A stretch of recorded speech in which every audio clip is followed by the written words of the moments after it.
Bonjour à tous et bienvenue sur Mobuzz TV. On est jeudi 8 novembre, moi c'est Osiris et voici votre dose d'infos du jour. Lakshmana Kailash, un internaute indien, a été arrêté et emprisonné il y a 3 semaines, accusé d'avoir publié sur internet des images offensives mettant en scène Chhatrapati Shivaji, personnage historique de renom dans le pays. Même si l'anecdote relève une fois de plus ici la question de la liberté d'expression sur internet, que l'on sait extrêmement mince dans beaucoup de pays, le croustillant de l'affaire est autre part. Le pauvre inculpé était innocent. En fait, l'histoire c'est que les photos avaient été uploadées sur Orkut. La police s'est donc empressée de contacter Google afin de connaître l'adresse IP du coupable qui fut aussitôt révélée.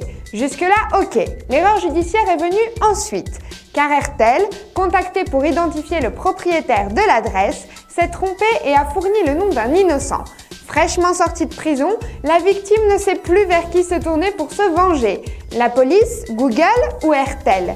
Les 3 possibles responsables tremblent et ne font que se passer la balle, s'accusant entre eux. Et maintenant, parlons de cinéastes amateurs de haut niveau, avec pour sujet la fanfiction la plus ambitieuse de l'histoire, à savoir Damnatus, film inspiré du jeu de guerre de science-fiction Warhammer 40 000. Eh bien, la mini-super-production a coûté à ses créateurs 4 ans de préparation, plus de 10 000 € de coût, la présence de 11 acteurs et des douzaines de figurants et dure au final 110 minutes. Ou devrais-je dire aurait duré, car on ne le verra sans doute jamais. La cause? Une affaire de copyright. En effet, une loi allemande relative aux droits d'auteur ne permet pas au réalisateur du film de céder les droits d'auteur au Games Workshop, créateur du jeu d'origine, ce qui empêche le film d'être présenté au public.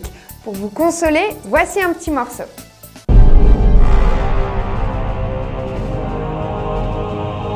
Ich will es dir gerne ausleihen, falls es dir helfen sollte, deine Gedanken auf unsere Mission zu fokussieren.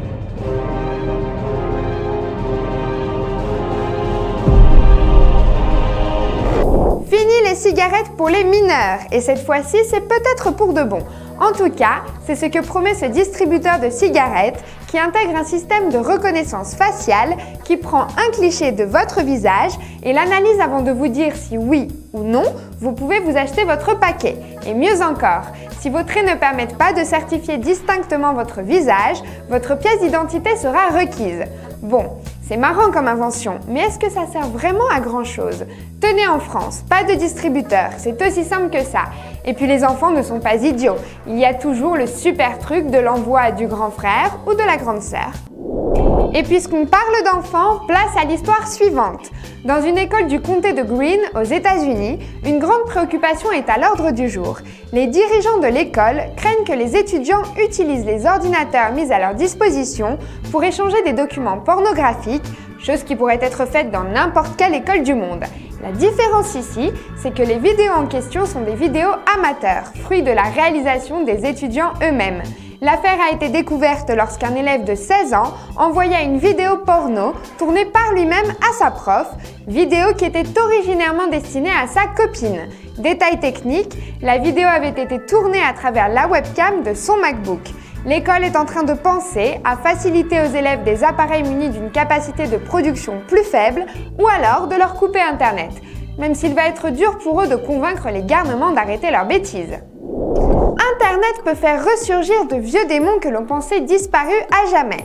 C'est ce que prouve l'histoire qui suit. En effet, Dailymotion a fait remonter à la surface une vidéo de l'émission Le Millionnaire datant de 1993 et mettant en scène Cathy Bigot, une nordiste de Vaani, complètement déchaînée.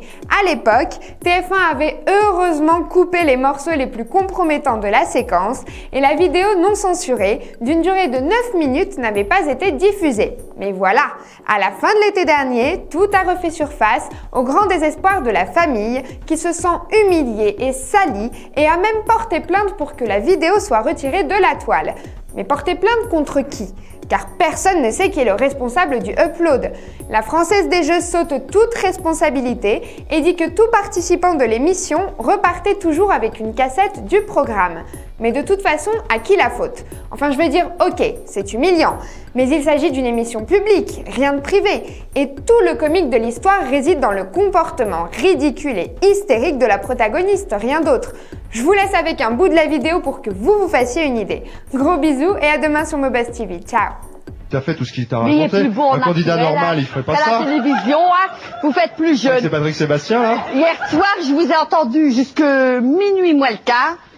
Malheureusement, vous étiez venu 5 minutes après. Vous étiez venu en moto, je sais pas trop quoi, en scooter. Hein? Vous étiez bien éméché, vous avez des drôles de yeux tout à l'heure. Ça va, vous avez des plus beaux yeux que tout à l'heure. Maintenant, c'est à mon tour.